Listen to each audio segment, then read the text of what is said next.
It's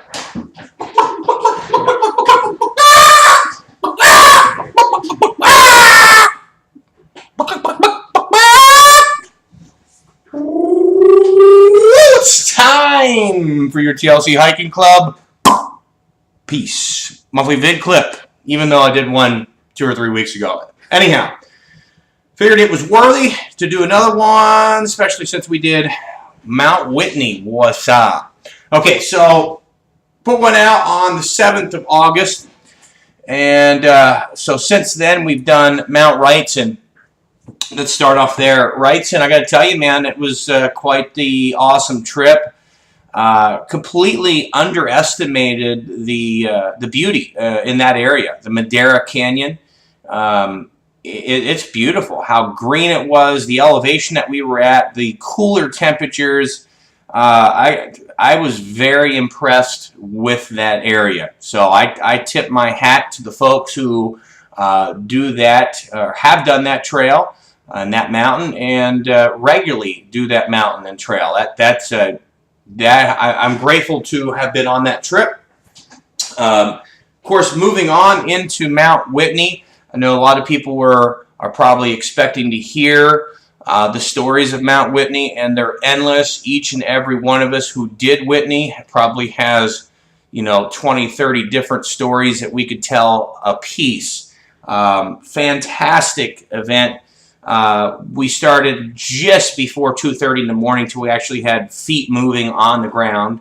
And 22 miles round trip, 11 miles to the summit, 11 miles back. Now, 11 of those 22 miles are done above 12,000 feet in elevation, which is above tree line, which is where it is certainly way different oxygen levels. So quite the experience for the majority of us. I believe there were only 3 people out of the 15 that went that didn't have any elevation issues. The rest of us did not fare as well. There was only one person who did not summit, so I think overall we had a very successful trip looking at it as who summited and who didn't.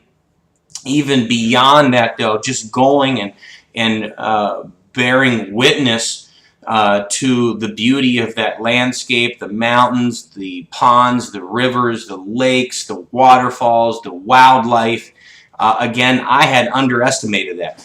And if you look at Whitney from a distance, you're like, wow, it looks like a pretty barren landscape up there, and so until you traverse through it, you just don't realize what you go through just to get there, and the different ecological systems or zones that you traverse through.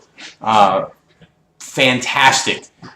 Definitely, I recommend it, obviously, as a bucket list. For me, not only is it just the highest point in the lower 48 states, it's actually higher than anything in Hawaii as well, so call it 49. Only 7 or 12 peaks or something like that are higher in Alaska. Mount McKinley is the highest, and it sits at, 20 and some change, something like that.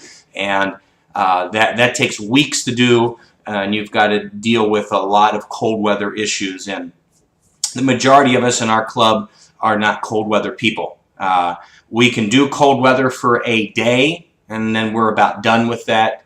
So will I ever do Mount McKinley? Probably not. Is there a chance later on in life I might do something like that with my son? Yeah, yada yada. But in the near future, I can definitely tell you no. It's because I don't deal with cold weather very well at all. But the Whitney experience, if you are an avid hiker, you've got to check that off your bucket list, man. That's all I can say. I mean, really. Okay, moving on. T-shirts have been ordered. If you missed out, sorry, Charlie. You obviously didn't catch one of the 1,000 bits of communication on Facebook, email, meetup, discussion boards, threads, and videos. So if you missed out, my suggestion to you would be pay a little bit more attention to the things that you are involved with. Okay, getting into some of the other things that are not so friendly that I have to bring up from time to time is, are you prepared to go on these hikes? And I say that because some of the newbies coming in, and by all means, we welcome newbies. We want new, fresh meat in our club. But we expect you to be an adult to assess your own fitness in a proper manner. And we have people that I believe that show up that are not doing that. Assess your own fitness in a proper manner. And the best way to do that is go get some training hikes on your own. Go do Camelback. Go do Piestewa Peak. Go do Flatiron. Can you handle those hikes? In other words, if you did Flatiron and it took you 3.5 hours to get to the top, opposed to 1.5, that tells you you're 2 hours behind the front of this group. Okay? Now, you don't have to do it in the front of the group, but I'm just trying to put into perspective for you. When you come out and you hike with a group like ours, we're Arizona's most advanced hiking club. It is what it is. Some people may not like that, may get offended, but most people understand and realize when they come here from other hiking clubs because they're tired of slow pace and mundane little 6-mile hikes. They come here to get challenged, to push themselves, to break barriers, to break their plateaus, to see things that take 20 miles to see, and they know they'll never get there with a different group. Look, I appreciate all the groups, and we all are here serving the community. But what I'm trying to do here is establish a safety net, if you will, and speak as a coach or a father. And hope that you assess your fitness appropriately before you come out. Moving on.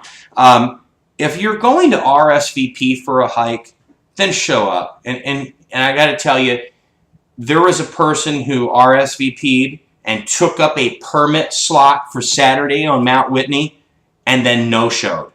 I kicked his rear end out of the club appropriately because he did that. I mean, that's just disrespectful because that permit could have easily been taken by somebody else. Those permits are worth gold. There are people that try to get those permits year after year and can't get them. So he has been removed from the club, and rightfully so, but not just for a hike of that caliber. If you sign up for something, then look, you need to know what you're signed up for. Be responsible for yourself. Don't blame it on, I slept in, or any of that bull crap. This is a very serious club where we do things that you can get injured. So we expect you to be cognizant of that and cognizant of your efforts. If you're going to show up, you're going to RSVP, then show up. So again, this is just for the safety of yourself and the safety of everybody else out there, because if you screw up out there and miscalculate, you are also putting everybody else in jeopardy that went on that hike. And that's not fair. You didn't bring enough water. Everybody has to share their water with you. That also puts them in jeopardy, etc., etc. You know what I'm saying? So a little bit of a heart-to-heart there. And I'm always going to do that. I mean, I'm the leader of the club, so I got to call that out. If you did something wrong, I'm going to call you out on it. Does that mean you can't be part of the group? No, not at all. But it's my duty to call the bullshit card. You understand what I'm saying? And enough of that. Moving on, the ALS Ice Bucket Challenge. Look, I wasn't going to do it either until I saw some of those videos of people suffering from that disease, and my heart went out to them. And no pharmaceutical companies do any research on this disease, and it's terrible. It's a terrifying disease. So what's $10 and a minute of my time to dump some ice water over my head? Kudos to them and everybody else that gets involved with that. And if that irritates you, you're missing the sentiment of the entire message. And I feel sorry for you.